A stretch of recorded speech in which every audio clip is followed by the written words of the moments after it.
Hello dear student, today we start exercise 5.2 question number 9. Before that, if you like my videos, so please like, subscribe and share my YouTube channel. तो dear student, question number 9 क्या कह रहा है देखिए. Question number 9 को पढ़ते हैं और समझते हैं. If the third and ninth term of AP are 4 and -8, मतलब किसी समांतर श्रेणी का तीसरा और नौवां पद third and ninth term of AP are 4 and -8 कितना दिया है 4 और -8 दिया है. किसी एपी का तीसरा और नौवां पद 4 और -8 दिया हुआ है. विच term of the AP is 0. तो एपी का कौन सा टर्म 0 होगा. कल एक ऐसा क्वेश्चन आया था कि कौन सा टर्म 78 होगा. मतलब क्या निकालना है, एन निकालना है. कौन सा टर्म 0 होगा, मतलब आपने किसकी वैल्यू निकालनी है, एन की वैल्यू निकालनी है. क्लियर. तो देखो बच्चों, गिवन क्या है. गिवन आपको है A3 इक्वल्स टू 4 रिस्पेक्टिवली कह रहा है ना. थर्ड टर्म 4 दिया है और नाइन्थ टर्म -8 दिया है. तो देखिए क्या बच्चों, ध्यान से समझो. Given that A3 third term को ऐसे लिखते हैं. A3 कितना दिया हुआ है 4 और A9 कितना दिया हुआ है -8.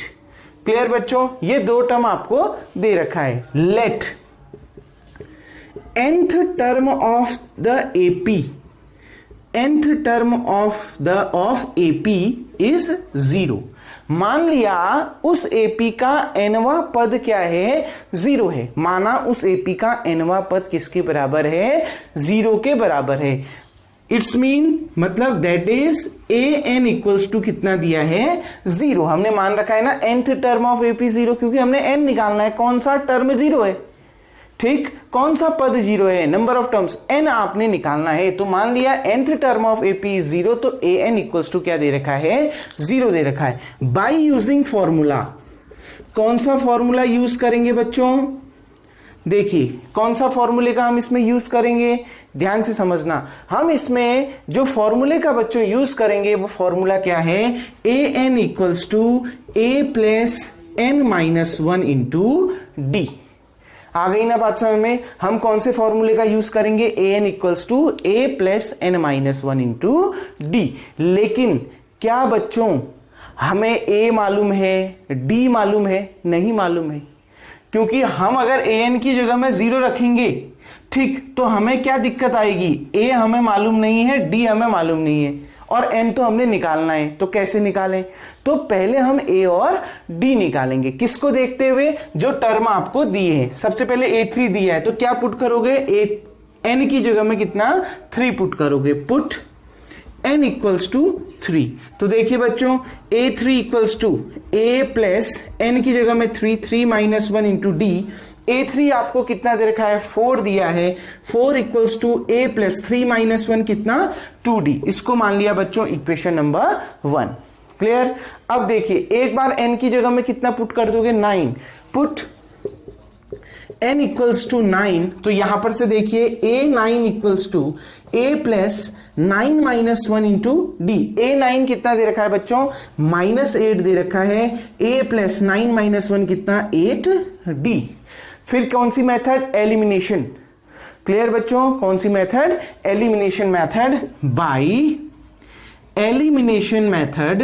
तो एलिमिनेशन मेथड से आपने क्या करेंगे बच्चों, देखिए क्या कोई टर्म रिमूव हो रहा है, बिल्कुल ए रिमूव हो रहा है, क्योंकि ए यहां कोएफिशिएंट 1 है, नीचे भी ए का कोएफिशिएंट 1 है और दोनों प्लस में है तो सब्ट्रैक्ट कर देंगे. यानी क्या कर दोगे, इक्वेशन 1 माइनस इक्वेशन 2, दोनों को माइनस कर दीजिए. देखो पहले LHS देखो 4 माइनस आर, यहां का LHS कितना है -8. माइनस कर रहे हो ना 4 -8 इक्वल्स टू, अब RHS देखिए a plus 2d minus a plus 8d, यही है ना बच्चों। ब्रैकेट लगा देंगे क्योंकि बाहर से कौन सा साइन है, माइनस का साइन है। देखिए बच्चों, minus minus plus, 4 + 8 equals to a + 2d। जब माइनस हटेगा तो ब्रैकेट के अंदर प्लस वाले दोनों किस में कन्वर्ट हो जाएंगे, माइनस में कन्वर्ट हो जाएंगे, क्योंकि ब्रैकेट हटने पर, क्योंकि ब्रैकेट के बाहर क्या है, माइनस है। तो कितना आ गया, -a - 8d। a से a क्या हो गया बच्चों, कैंसिल।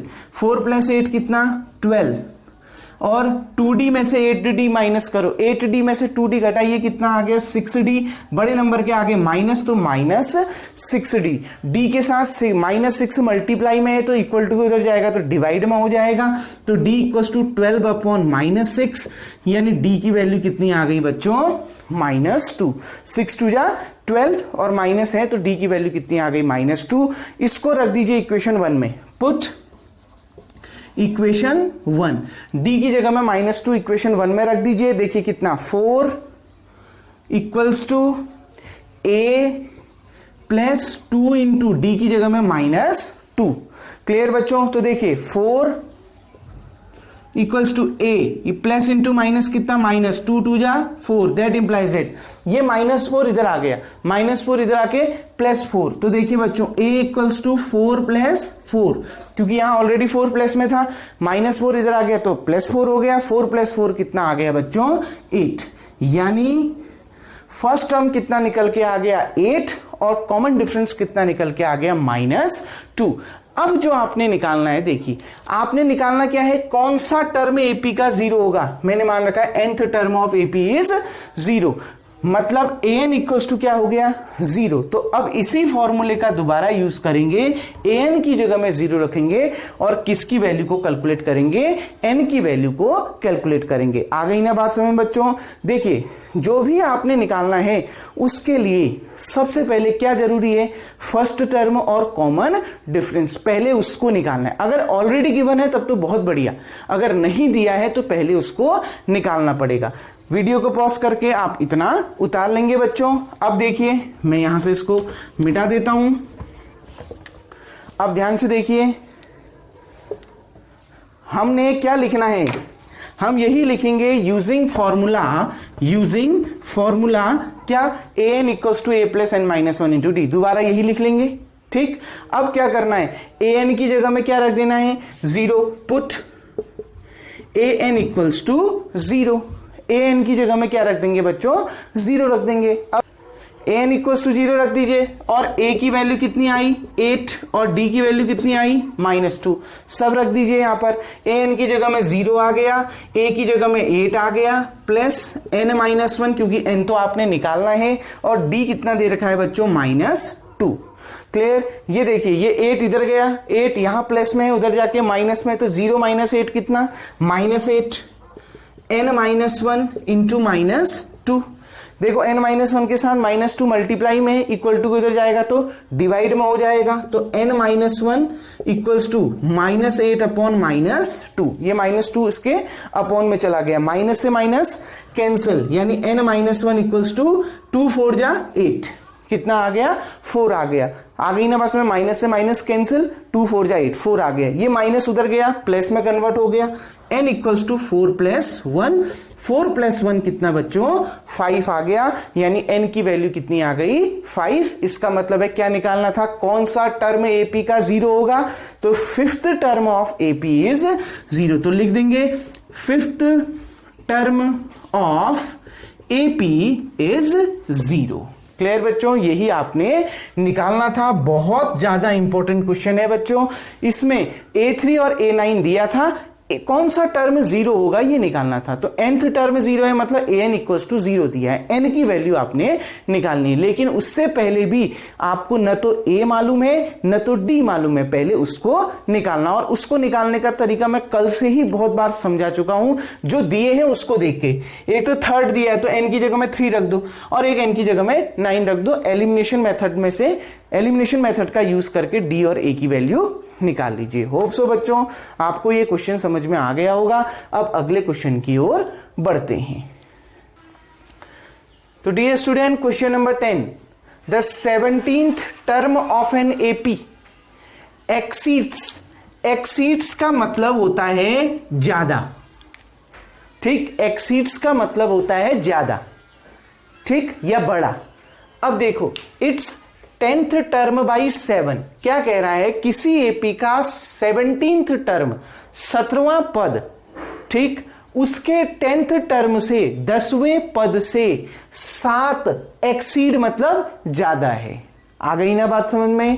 क्लियर बच्चों, ध्यान से समझिए। 17th term of an AP, किसी एपी का 17वां पद, इट्स 10th टर्म, उस एपी के 10वें पद से 7 एक्सीड मतलब ज्यादा है, ठीक। फाइंड कॉमन डिफरेंस, आपने क्या निकालना है, कॉमन डिफरेंस निकालना है। तो पहले दिया क्या है वो देखो, गिवन क्या है, एपी का 17th टर्म, 17वां पद कैसे लिखते हैं, A17, पद को तो ऐसे ही लिखते हैं ना, A17। क्या दिया है, उस एपी के 10वें टर्म से यानी A10, ठीक, कितना ज्यादा है, 7 ज्यादा है। ज्यादा होता है तो किसका साइन आ जाता है, प्लस का, तो प्लस कितना, 7 है। आ गई ना बात समझ में बच्चों? क्या दिया हुआ है, किसी एपी का 17वां पद A17, उस एपी के 10वें पद से A10 से कितना ज्यादा है, 7 ज्यादा है, प्लस का 7 आ गया। क्लियर? अब देखिए, using formula an equals to a plus n minus 1 into d, आपने डी निकालना है सिर्फ, ठीक। तो कौन से फॉर्मूले का यूज करना है, इसका। ये देखो, इसी इक्वेशन को देखो बच्चों, इसमें एक बार n की जगह में 17 रख देंगे और एक बार n की जगह में 10 रख देंगे। इसको देखो, फ्रॉम इक्वेशन 1, फ्रॉम 1 देखिए A17, n की जगह में 17 रख दो, A17 निकल गया ना। या देखो, अगर ऐसे में दिक्कत है तो यहां पर देखो, पुट n इक्वल्स टू 17, एक बार n की जगह में 17 रख दो, कितना आ गया, A17 equals to a plus n minus 1, 17 minus 1 into d, यानी A17 इक्वल्स टू कितना आ गया, a plus 16 d, equation number 2। आ गई ना बात समझ में? अब एक बार पुट A10 कह रहा है, n की जगह में कितना रख दोगे, 10 रख दोगे, n की जगह में 10 रख दोगे। अब देखिए n इक्वल्स टू 10, अब देखिए n इक्वल्स टू 10 रख दिया आपने, अब क्या निकल के आया देखिए, तो n इक्वल्स टू 10 रख दीजिए बच्चों, यहां पर A10 equals to a plus n की जगह में 10, 10 माइनस 1, d ऐसे ही रहा, A10 इक्वल्स टू कितना मिल गया, a प्लस 9d, ये आ गया आपका इक्वेशन 3। देखो A17 भी मिल गया, A10 भी मिल गया, इसको कहां रख दीजिए, इक्वेशन नंबर 1 में। Put value of A17 and A10 in equation 1। आ रही है ना बात समझ में? मेरे को क्या क्या निकालना था, A17 निकालना था, निकाल दिया। अब मैंने A10 निकालना था, वो भी मैंने निकाल दिया। अब देखिए यहां रख दीजिए बच्चों, कितना आ गया, A17 एंड A10 यहां रख दीजिए। A17 कितना, a प्लस 16d, यही निकल गया, इक्वल्स टू A10, A10 कितना आ गया, a प्लस 9d प्लस कितना, 7। अब देखिए बच्चों, आ गई ना बात समझ में? A17 मैंने ऊपर रख दिया, a plus 16d equals to A10 की वैल्यू भी रख दी, a प्लस 9d प्लस कितना, 7। कोई डाउट? अब देखिए बच्चों कैसे सॉल्व करें, यहां पर भी a है, यहां पर भी a है, ठीक। a से a क्या हो गया, कैंसिल, क्योंकि सेम साइन है, इधर आ गया तो माइनस में आ जाएगा, कैंसिल हो जाएगा। क्लियर? अब देखो कितना बचा, 16d equals to 9d plus 7। कोई प्रॉब्लम? 9d को इधर ले जाइए, ये प्लस में है, इधर आके माइनस में, 16d minus 9d equals to 7। देखिए a से a कैसे कटा, समझ में आया? अगर आपने डायरेक्ट नहीं काट पा रहे हैं तो कुछ नहीं, a प्लस 9d को इधर ले जाओ। यह देखो, यहां a प्लस में है, इधर आएगा तो माइनस में हो जाएगा, तो a माइनस a 0 तो हो गया, कैंसिल तो हो गया, तो मैंने सीधे काट दिया। अगर दोनों ओर सेम नंबर है और साइन भी सेम है और बीच में इक्वल टू का साइन है तो सीधे काट दीजिए। आ गई ना बात समझ में? 16d माइनस 9d, 16 में से 9 माइनस करो, कितना आता है बच्चों, 7। तो कितना आ गया, 7d इक्वल्स टू 7। देखो d के साथ 7 मल्टीप्लाई में है, इक्वल टू के उधर जाएगा तो डिवाइड में, 7/7 कितना आ गया बच्चों, 1। तो d की वैल्यू कितनी निकल के आएगी, 1, यानी कॉमन डिफरेंस कितना निकल के आ गया, 1।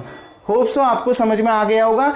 ये क्वेश्चन में दिया था, ठीक, कि 17वां पद 10वें पद से 7 ज्यादा है, लिख दिया। A17 निकाल दिया फॉर्मूले का यूज करके, A10 निकाल दिया, दोनों की वैल्यू यहां रख दी, देखो रख दिया, A से A कैंसिल, 16D, ये 9D इधर आ गया, 16D minus 9D equal to 7, घटा के कितना आता है 7D, 7D equal to 7D equal to कितना आ गया 1। तो बच्चों इस तरीके से आपका क्वेश्चन नंबर 10 भी कंप्लीट होता है। अब अगले क्वेश्चन की ओर बढ़ते हैं। तो dear student, question number 11, which term of AP 3, 15, 27, 39, so on will be 132 more than its 54th term। Very important. देखिए बच्चों क्या कह रहा है कि कौन सा टर्म किसी एपी का, ठीक, कौन सा टर्म किसी एपी का, और वो एपी क्या है, ये है, ठीक, इस एपी का कौन सा पद इस एपी के 54वें पद से यानी 54th टर्म से कितना ज्यादा है, 132 ज्यादा है। आपने क्या निकालना है, विच टर्म, यानी n की वैल्यू निकालनी है। यही तो है, जब आप टर्म निकाल रहे हो कौन सा टर्म, ठीक है ना, कौन सा टर्म ज्यादा है कह रहा है, तो मतलब आपने n की वैल्यू निकालनी है। आ गई ना बात समझ में? तो n निकालना है। क्या कह रहा है कि कौन सा टर्म इस AP का विल बी 132 मोर, 132 ज्यादा है इसके 54वें पद से, 54th टर्म से। आ गई ना बात समझ में? तो क्वेश्चन में देखिए, पहले तो एक AP आपको दे रखी है, उसमें क्या क्या, इन गिवन AP इसमें आपको A मिल गया, फर्स्ट टर्म कितना है 3। आ गई ना बात में? A1 भी लिख सकते हो, A भी लिख सकते हो, मिल गया आपको 3। D common difference A2 minus A1, क्योंकि AP है तो 15 माइनस 3, 15 माइनस 3, 15 में से 3 माइनस करो कितना आ गया 12। A भी मिल गया, D भी मिल गया, निकालने की जरूरत नहीं है। आ गई ना बात समझ में? क्योंकि A भी मालूम, फॉर्मूले में केवल A और D ही तो चाहिए था, वो मालूम है, N आपने निकालना है। क्लियर बच्चों? अब देखो क्वेश्चन क्या कह रहा है, let nth term of AP, माना इस AP का nवां पद 132 ज्यादा है, 132 मोर है इसके 54वें टर्म से, 54th टर्म से 54वें पद से। तो देखो let nth term of an AP, और nth टर्म किसी AP का क्या होता है AN। Clear? 54th term AP का क्या होगा A54। तो nth टर्म AN उस AP के 54th टर्म यानी A54 से कितना ज्यादा है, 132 ज्यादा है। तो क्या कंडीशन निकल के आ गई, AN equals to A54 plus 132। कैसे निकल के आया, समझ में आया ना? क्वेश्चन में ही दिया है nth टर्म ज्यादा है, तो nth टर्म AN हो गया, किससे ज्यादा है 54 टर्म से, A54 कितना ज्यादा है 132 तो प्लस 132। कौन से फॉर्मूले का यूज करेंगे, इस फॉर्मूले का यूज करेंगे।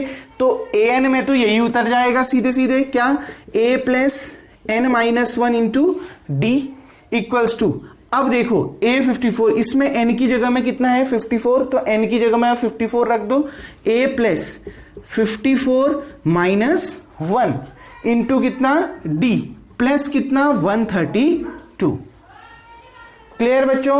अब देखिए क्या कह रहा है, तो बच्चों इतना समझ में आ गया ना? अब देखिए A की वैल्यू कितनी है 3, तो A की जगह में 3 रख दिया, प्लस n माइनस 1, n ऐसी रहा, D कितना है, D आपको 12 दे रखा है, equals to A plus A कितना दे रखा है 3 प्लस 54 माइनस 1 कितना 53 इंटू D कितना दे रखा है 12 प्लस 132।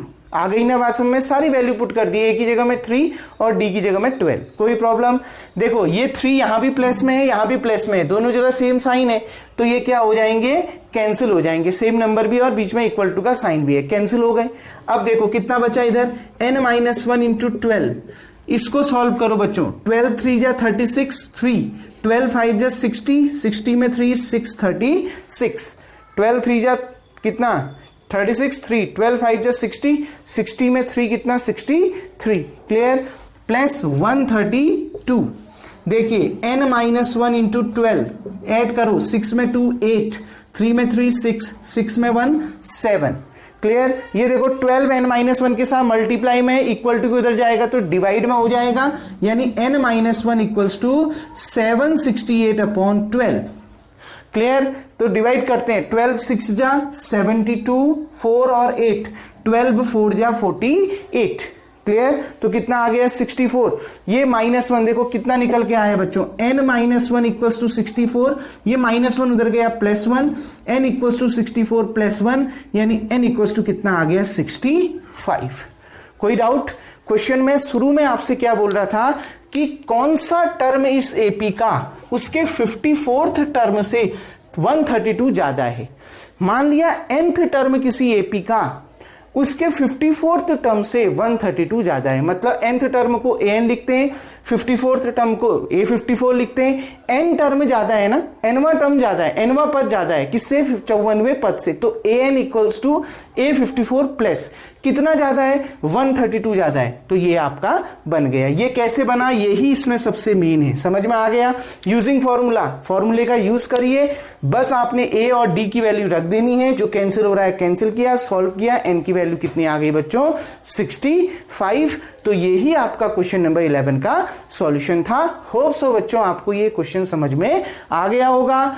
अब जो आज का आपका टास्क है वो एग्जाम्पल नंबर 5 आपकी बुक का है। आपने अपने बुक का एग्जाम्पल नंबर 5 करना है और सोच समझ के उस क्वेश्चन को करिएगा। वो बिल्कुल इसी से मिलता जुलता है, जो अभी आज के आपने 3 क्वेश्चन पढ़े उसी से लगभग मिलता जुलता है। क्लियर बच्चों? अब अगले क्वेश्चन को अगले वीडियो में देखेंगे। Thank you.